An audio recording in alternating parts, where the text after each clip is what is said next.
Bismillahirrahmanirrahim.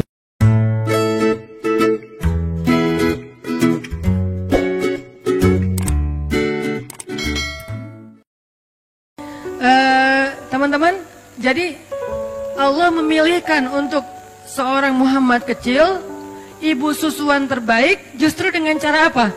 Gak punya modal, gak punya pengaruh, akhirnya dapatlah, gak punya ayah, malah dapat ibu susuan terbaik. Kalau masih ada ayahnya, kalau ada modalnya, kalau punya pengaruh, pasti yang dapat itu ibu susuan yang ada maunya. Ini cara Allah, teman-teman. Alam yajidka yatiman fa'awa. Selesaikah di situ? Belum.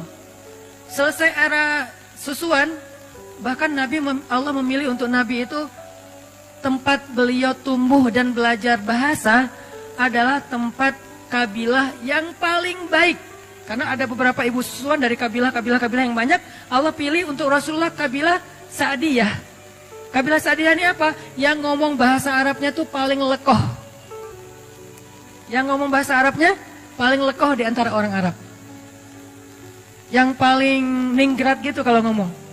Saya pernah jalan sekali ke New Zealand. Belum pernah ke London sih, jadi tahu Britishnya lewat New Zealand. Kalau ke Singapura kan beberapa kali lah ya. Bukan karena banyak duit, bukan, karena transit. Ke Singapura beberapa kali lah ya. Dengar scene English kan beda banget ya. Dengar scene English tuh kayak nggak pakai aturan, nggak pakai grammar, nggak pakai apa, nggak ada lekoh-lekohnya, apa gitu, santai ngomongnya. Tapi terus ada bahasa Inggrisnya American lah, orang Amerika yang slang kayak gitu-gitu. Begitu dengan anak-anak New Zealand kecil-kecil gitu, 4 tahun, 5 tahun ngomong bahasa British, itu lekoh banget, minggat banget, jadi kayak nonton Harry Potter gitu. Dengerin aja mereka ngomong lekoh kayak gitu. Kok bisa ya lidahnya gitu ya? Ngomongnya gimana sih? Itu anak Indonesia banget loh. Wajahnya etnik banget, mukanya Indonesia banget, gak bisa ditipu. Tapi pas dia ngomong, itu udah kayak nonton dengerin Harry Potter. Lekoh banget. Ngomongnya what-nya aja tuh gimana gitu.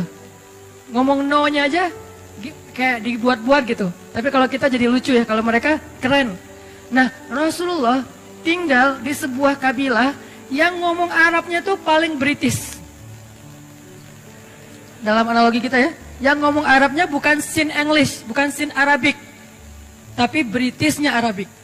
Yang paling lekoh, yang paling ningrat, yang diksinya itu yang paling tinggi, sehingga Nabi tumbuh dengan bahasa yang seperti itu di Bani Sa'diyah. Ini skenario dari Allah.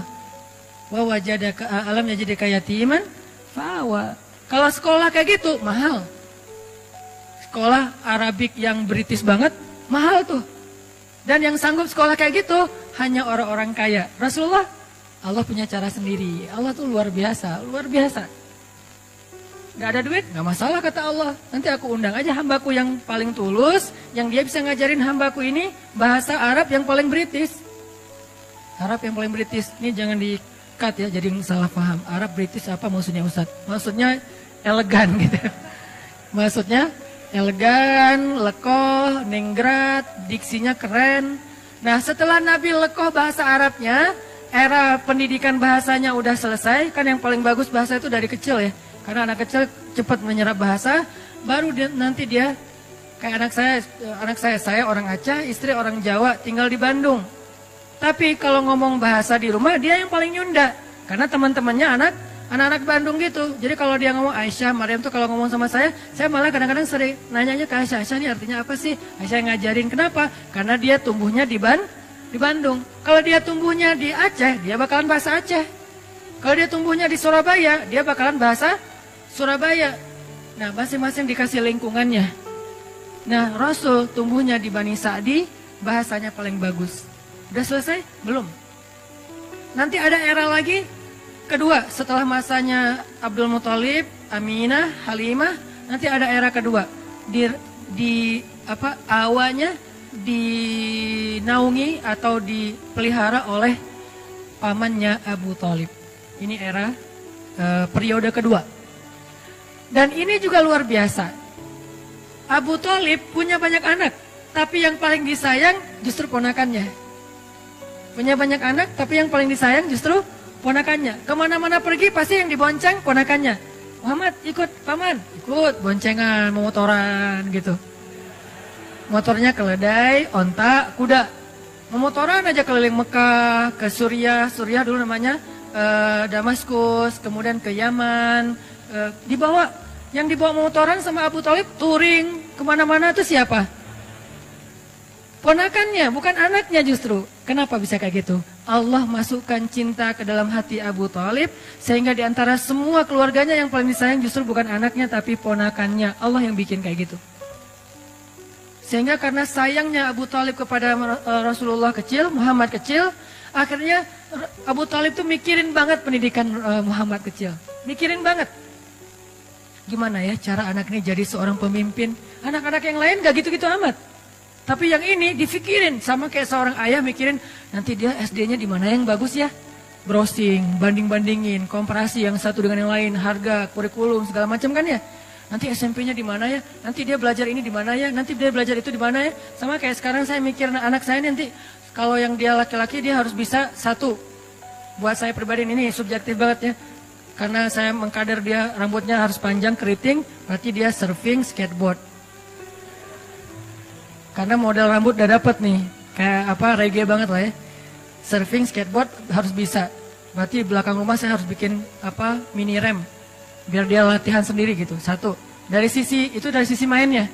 Dari sisi intelektualnya, mulai sekarang karena istri memang sama-sama belajar di Mesir, diajarin bahasa Arab. Jadi kita kalau ngomong rahasia dengan istri di rumah, udah ketahuan sama anak-anak, tahu. Walaupun mereka nggak bisa ngomong bahasa Arab, tapi ngerti kalau kita ngomong bahasa Arab. Saya misalnya bilang mau sesekali makan mie instan gitu kan ya. Kan biar anak-anak nggak ikut-ikutan, saya ngomongnya rahasia sama istri, pakai bahasa Arab. Saya pengen makan makarona gitu ya. Baba mau makan mie instan ya, gitu langsung. Ketahuan, nggak bisa rahasia-rahasiaan lagi. Atau mau keluar gitu, kita keluar berduaan yuk, tapi pakai bahasa Arab. Gitulah pokoknya. Jadi kita keluar berduaan yuk, nggak usah bawa anak-anak, pasti ketahuan. Kita mau ditinggal kata mereka. Jadi karena udah dilatih di rumah dari sisi intelektualitasnya, bahasanya, nggak harus lancar ngomong tapi ngerti secara listening. Terus Al-Qur'annya, pokoknya bagian saya mah main aja, bagian yang tadi pendidikan, apa segala macam, istri aja lah. Ngafal Quran, ngafal hadis, bahasa Arab, yaudah sama Umi aja deh. Sama Bapak apa? Yuk kita jalan yuk kita main yuk. Bagian seru-seruan gitu. Supaya dia nanti, kalau saya cita-citanya, anak saya tuh, kalau laki-laki, tampilan reggae, tapi instalasi di dalamnya tuh, softwarenya Mekah. Jadi anak main tapi hafal Quran. Pengennya mah, ya namanya juga orang tua kan ya. Nah Abu Thalib mikir banget buat Muhammad kecil. Gimana anak ini jadi seorang leader, gimana anak ini jadi seorang yang luar biasa, pemimpin umat, itu difikirin sama Abu Thalib. Kenapa kok bisa gitu-gitu amat? Allah titipin Muhammad kepada Abu Thalib. Alam yajidika yatiman fa'awa. Allah yang titipin. Kalau Allah titipin itu udah keren banget, udah pasti. Sehingga di sebelah Ka'bah itu teman-teman, sebelah Ka'bah itu ada sebuah spot, sebuah tempat kongres para ketua kabilah, pemimpin kabilah di Mekah, namanya Darun Nadwah. Itu di sebelah Ka'bah. Kalau sekarang mungkin jadi kayak makam Ibrahim gitu kan, kalau yang pernah umroh, daerah-daerah situ. Jadi sebelah Ka'bah ada tempat orang-orang kepala suku Mekah itu sering bikin kongres. Bikin meeting, bikin apa, ngomongin tentang kota Mekah, ngomongin tentang perdagangan, ngomongin tentang politik, ngomongin tentang perang, dan seterusnya. Semuanya di situ, namanya Darun Nadwah. Nah biasanya setiap ketua kabilah kalau pergi ke Darun Nadwah itu, mereka bawa anak kesayangannya yang laki-laki sebagai kaderisasi. Jadi pendidikan pada masa itu tuh bukan sekolah formal, ikut ayahnya, itu pendidikan pada masa itu. Bukan sekolah formal tapi ikut ayahnya, sehingga biasanya anak laki-laki nggak akan jauh-jauh dari ayahnya, anak perempuan nggak jauh-jauh dari ibunya. Sehingga Nabi SAW ternyata selalu dipilih oleh Abu Thalib di antara anak-anaknya untuk ikut Abu Thalib ke Darun Nadwah. Yang lain milih anak laki-lakinya, Abu Thalib milih ponakannya. Coba, ngapain dipilih? Ikut dalam Darun Nadwah, nanti di Darun Nadwah dia duduk di sebelah Abu Thalib. Duduk di sebelah Abu Thalib, dengerin gimana cara komunikasi dalam sebuah musyawarah, meeting, kongres, gimana cara meyakinkan orang kepada pendapat kita, gimana cara komunikasi yang santun, gimana cara debat yang baik, gimana cara ngatur pemerintahan, gimana tentang politik, gimana tentang jihad, gimana membangun koalisi, gimana, itu Muhammad semuanya dengerin di sebelah Abu Thalib. Kebenaran Abu Thalib yang paling bijak di antara ketua kabilah. Jadi dia kayak belajar langsung ke legend-legendnya gitu. Belajar langsung ke legend-legendnya. Di situ nanti ada Abu Jahal, walaupun belum musuhan ya. Abu Jahal masih dikenal Abu Al-Hakam. Jadi kalau ngeluarin kata-kata itu syair semua. Nabi jadi ngedengar, oh gitu ngomong yang diksinya bagus. Oh gini ngomongnya yang punya wawasan. Oh gini ngomongnya yang menyampaikan teori, analogi segala macam. Muhammad belajar kayak itu. Sehingga ketika Muhammad pulang ke rumah, anak-anaknya Abu Talib mengupdate berita tentang politik Mekah lewat Rasulullah. Muhammad tadi ngomong apa di sana? Gitu coba. Padahal ayahnya sendiri kepala suku, tapi ayahnya memilih Muhammad kecil. Alam yajidka yatiman fa'awah. Allah itu udah sebaik-baik pembuat rencana lah pokoknya. Ini harusnya menjadikan kita makin belief, makin yakin sama Allah. Kalau diserahin urusan kita ke Allah itu emang dahsyat. Ketimbang kita bikin sendiri. Kita nggak apa-apa merencanakan hidup sendiri, merencanakan masa depan sendiri, nggak apa-apa. Tapi tetap serahin ke Allah urusan apa? Urusan jalannya. Jangan sampai kita melenceng. Karena begitu kita melenceng dan menganggap melenceng itu lebih menguntungin kita, berarti Allah udah gak terlibat dalam hidup kita. Dan kalau Allah udah gak terlibat, mentok nanti ujung-ujungnya. Kalau kita ngikutin jalan Allah yang lurus, walaupun menurut logika ilmiah kayak nggak jelas gitu, ikutin aja. Karena emang jalan Allah itu unik, sering banyak surprise gitu kan ya. Sama kayak Rasulullah, kok gitu sih harus yatim dulu? Kan nggak tahu nih alasannya. Pas tahu, oh iya ya, ternyata dengan yatim justru dapat Halimah. Kok gitu sih yatim, dengan yatim justru dapat Abu Talib. Dan seterusnya dan seterusnya. Ini era Abu Talib. Ada 3. Nanti ada era yang ketiga, Khadijah. Inilah era paling romantis, paling manis dalam hidup Nabi. Era Khadijah. Buat yang belum dapat Khadijah, baca ayat itu. Alam yajidka yatiman. Yatim dalam konteks kita, jomblo. Sendiri kan? Fa'awa, ya Allah, saya yatim. Kasih saya naungan. Siapa naungannya? Khadijah, ya Allah. Sampai pertemukan saya dengan sosok Khadijah dan Aisyah. Ini udah keren banget nih. Khadijah yang sangat luas kasih sayangnya, yang bijaksana, yang matang. Aisyah yang seru. Faraha, maroha. Itu kata ulama tentang Aisyah. Faraha, maroha. Apa Ustaz arti faraha, maroha? Seru. Kalau biasanya saya nggak pakai teks Arab, sekarang saya pakai biar jelas. Artinya saya punya referensi ya. Walaupun gini-gini, LCJ. Kata Ustaz Abdul Somad, at-takabbur lil mutakabbir sedekah. Sombong kepada orang yang sombong, sedekah. Sombong sekali-kali. Kata ulama, Aisyah itu farohah marohah. Artinya apa? Seru. Asik, nggak garing. Nggak ada habisnya. Pokoknya Nabi kalau udah dekat Aisyah, happy pasti. Duduk di sebelah Aisyah, ketawa Nabi sampai kelihatan gerahamnya. Berarti kan happy banget kan? Jarang ada sahabat yang berhasil bikin Nabi ketawa sampai kelihatan geraham loh. Kecuali Aisyah. Dan kata Nabi, Aisyah itu seperti garam. Artinya makanan, mau bumbunya seabrek-abrek, nggak ada garam, tetap aja ada yang kurang. Nabi mau jalan sama siapa aja. Ada Abu Bakar, ada Umar, ada Utsman, ada Ali, ada seabrek sahabat. Kalau nggak ada Aisyah, aduh, kangen sama Aisyah gitu. Sama kayak kita lagi meeting sama teman-teman, lagi ngumpul sama teman-teman, tiba-tiba sambil meeting sambil japrian, yang garing nih nggak ada kamu. Itu tuh Aisyah banget loh. Jadi Allah memelihara Rasulullah SAW itu era yang ketiganya siapa? Era Khadijah, masanya Khadijah. Apa salah satu ayat tentang fa'awanya Rasul di masa Khadijah? Ketika Nabi dalam keadaan pulang takut, dathiruni, selimuti aku, maka Khadijah langsung menyelimuti Rasulullah. Bukan ditaruh selimut terus pergi, itu mah enggak Khadijah. Ini buat cewek-cewek di luar, kalau kalian pengen jadi Khadijah atau calon Khadijah, jangan cuma ngasih selimut terus pergi nonton, update status sendiri di luar, kayak gitu. Enggak, Khadijah itu menyelimuti Rasulullah dengan selimut dan juga dengan tubuhnya, dipeluk Rasulullah. Sehingga dikatakan oleh ulama, Khadijah adalah salah satu perempuan yang di dalam pelukannya lah Nabi mendapatkan wahyu. Salah satu perempuan selain Aisyah yang di dalam pelukannya Nabi mendapatkan wahyu. Wahyunya mana? Ya ayyuhal muddatsir. Itu Khadijah lagi meluk Rasul. Pelukan Khadijah, sakinah buat Rasulullah SAW. Makanya saya sering bilang, sakinah itu cuma ada 2 tempat. duduk dalam majelis ilmu, dan dipeluk oleh istri yang halal. Pacar halal maksudnya. Istri udah pasti halal mah ya. Pacar halal. Kalau nggak ada pacar halal, duduk dalam majelis ilmu. Kalau dua-duanya enggak, berarti nggak sakinah hidupnya. Kalau dua-duanya iya, wah itu mah sakinah banget. Alhamdulillah. Tenang duduk ke masjid, sakinah, pulang ke rumah, sakinah. Sesekali doang turbulence. Tapi seringnya stabil. Turbulence biasa lah. Rasulullah juga pernah turbulence dengan Aisyah. Ketika Aisyah cemburu kan wajar lah ya. Tapi Khadijah memeluk Rasulullah. Itulah fa'awanya Rasul yang ketiga.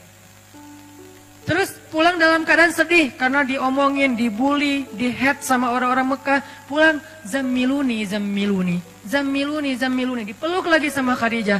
Ya ayyuhal muzammil. 2 kali adegan dipeluk sama Khadijah dan turun wahyu dalam pelukan Khadijah. Ini artinya teman-teman, benarlah Allah alam yajidka yatiman fa'awa, dan itu artinya ma wadda'aka rabbuka wa ma qala. Sekarang kita bandingkan dengan Nabi Musa di surat Al-Qasas.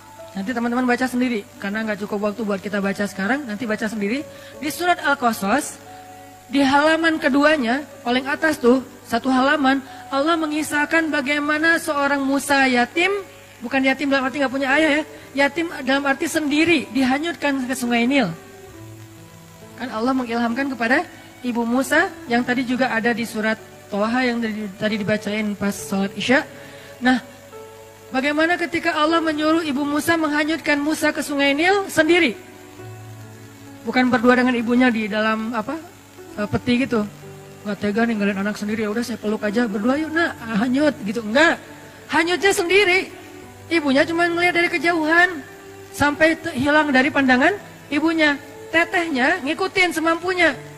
Kan Musa juga punya teteh ya. Tetehnya ngikutin mana adek.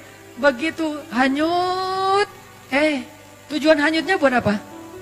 Tujuan dihanyutkan menghindari dari Fir'aun kan itu kan ya, niat manusia. Tapi Allah punya cara kan? Kita punya keinginan, Allah punya keinginan. Dan keinginan Allah tidak mungkin ditolak. Dihanyutkan di sungai Nil menjauh dari Fir'aun. Qadarullah malah masuk ke sebuah selokan sampai ke istana Fir'aun. Ini nih, kok gini ya caranya ya? Nah, hidup kita kadang kayak gitu teman-teman. Gak mau sama dia, amit-amit sama dia. Dia juga yang jadi akhirnya sama kita. Hati-hati ya. Ini salah satunya nih. Gitu banget. Ya Allah, please jangan dia. Please jangan dia. 4 kali, please jangan dia. Saya cuma sekali aja. Ya Allah, please dia aja. Jadi, kenapa? Ya Allah, bukankah engkau yang mempertemukan Musa dengan Fir'aun? Bukankah engkau yang menitipkan Musa kepada istri Fir'aun? Maka titipkanlah aku ke dia. Beda, redaksi doa ustadz lah ya. Kita kalau doa ke Allah itu kadang-kadang boleh memakai sejarah teman-teman. Karena doa-doa para anbiya itu pakainya sejarah banget. Ya Allah, zat yang mendengar lirihnya suara Yunus di dalam perut ikan. Sejarah kan? Ya Allah, zat yang tidak membiarkan Ibrahim terbakar di dalam kobaran api. Ya Allah, zat yang memberikan Musa jalan keluar ketika berada di depan laut. Ya Allah, ya Allah, ya Allah. Sebutin satu persatu sejarah tentang bagaimana Allah menolong hamba-hambanya. Baru yang ujung-ujungnya, tolong saya ya Allah. Itu keren banget doa kayak gitu teman-teman. Gak hafal Arabiknya, gak masalah. Pakai bahasa kita sendiri. Tapi baca dulu sejarahnya, jangan salah.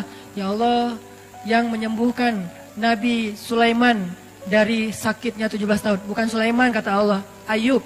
Oh iya ya Allah. Jangan kebalik, udah pakai sejarah pede, salah pula gitu kan ya. Tapi nggak apa-apa sih, Allah maha pengertian lah sama kita ya. Arti pengertian apa? Bahasa Arabnya Raufun. Allah tuh maha pengertian banget sama kita. Tapi jangan disengaja. Ya Allah, yang mendengar suara lirihnya Nabi Isa di dalam perut ikan. Kapan Nabi Isa dimakan ikan ya? Itu Yunus hambaku, ya Allah itu maksudnya. Ya nggak gitu-gitu apa juga. Tapi baca sejarah terus sebutin dalam doa, itu keren banget tuh doa tuh. Ya Allah yang pada akhirnya memberikan seorang keturunan yang soleh kepada Zakaria. Kan gitu kan ya? Beri saya seperti itu. Dikasih Yahya.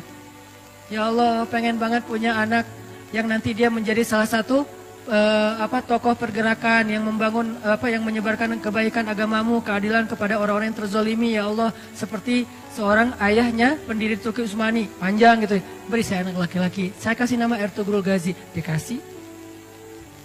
Sebutin sejarah, baca sejarah, karena saya senang banget sama sejarah. Buat saya sejarah itu kayak nonton film, karena saya hobinya nonton. Daripada saya cuma nonton film entertain, kenapa nggak nonton film sejarah? Nonton film sejarah bisa dalam makna nonton filmnya atau baca bukunya, itu keren banget. Nikmatin banget adegan-adegan sejarah. Makin tebal bukunya, berarti makin detail adegannya. Gini banget ya, wah luar biasa ya. Diulang lagi, biar adegannya tuh menghayati, kemudian disampaikan dalam bentuk storytelling. Sirah, sejarah para nabi. Itu pas kita berdoa baca kayak gitu tuh kayak kita kayak lagi nostalgia gitu sama Allah. Ya Allah kan Allah dulu pernah gini, iya. Allah kan pernah gini, iya. Ya Allah kan pernah gini, iya. Sekarang giniin saya dong. Oh ya udah deh gitu. Jadi kayak asik gitu kan doanya kan ya. Tapi kalau doa, ya Allah saya pengen ini. Apaan sih kamu? To the point banget sih jadi orang. Gak ada basa-basinya. Walaupun boleh banget sama Allah tuh boleh banget. Cuman kayak kurang romantis kan. Sama pasangan kita kalau mau minta sesuatu kan, yang kan kamu baik sama aku. Kan dulu kamu gini-gini. Kan dulu panjang. Nih udah ada maunya nih kalau kayak gini kan suka gitu kan kalau kita ya. Iya, aku mau gini nih. Ya udah deh, karena udah dipuji-puji dari tadi tuh jadi kayak gimana gitu. Ya udah, sayang, kasihan. Allah tuh bukan mau dipuji, bukan harus dibeli dengan kata-kata gombal, bukan. Allah berhak mendapatkan itu. Kalau manusia aja kita gituin, Allah lebih berhak mendapatkan itu. Bukan karena Allah pengen digituin, tapi Allah yang paling berhak mendapatkan semua gituin. Maksudnya semua pujian kita gitu. Itu teman-teman. Jadi balik ke Musa, akhirnya hanyut ke sewakan, masuk ke tempat pemandian keluarga besar Firaun ditemukan. Intinya ada kalimat yang tadi saya baca di surat Thaha, ini kata kuncinya. Wa alqaitu ilaika mahabbatan minni walitusna'a ala aini. Itu kata kuncinya. Ketika ditemukan oleh keluarga Firaun, diberikan kepada istrinya Firaun, qadarullah istrinya Firaun belum punya anak. Itu skenario Allah. Istrinya Firaun belum punya anak. Begitu ngelihat bayi itu, wa alqaitu ilaika mahabbatan minni. Tiba-tiba aku masukkan mahabbah, cinta dariku ke dalam hati perempuan itu supaya dia mencintaimu, jatuh hati. Ini Allah yang bikin. Itu bukti ayatnya. Wa alqaitu ilaika mahabbatan minni. Aku masukkan cinta dariku kepadamu melalui seorang perempuan yang menemukanmu. Walitusna'a ala aini. Kemudian kamu dibesarkan di istana itu dengan pengawasan dari aku. Allah yang mengawasi. Walitusna'a ala aini. Kamu dibesarkan, kamu diperlakukan, kamu diapa-apain di dalam istana ala aini. Aku yang mengawasi. Coba. CCTV-nya langsung dari langit, satelit, ala aini. Ini kalimat jaminan banget loh. Walitusna'a ala aini. Maka minta kepada Allah, ya Allah, peliharalah saya di bawah pengawasanmu, sebagaimana engkau memelihara Musa di istana Firaun. Sejarah kan? Sehingga ketika Firaun mau menyakiti Musa, Allah yang membela. Lewat siapa? Lewat istrinya. Datang Firaun, siapa ini? Pasti bayi Bani Israel nih yang mau dihanyutkan supaya nggak dibunuh. Nggak tahu, nemu, kata istrinya. Ya udah aku bunuh aja. Jangan gitu dong. Kalau udah diyang-yangin kan susah ya sama istrinya. Istrinya cantik pula, keren lagi tuh, dan kesayangan Firaun banget. Sehingga akhirnya istri Firaun membujuk Firaun.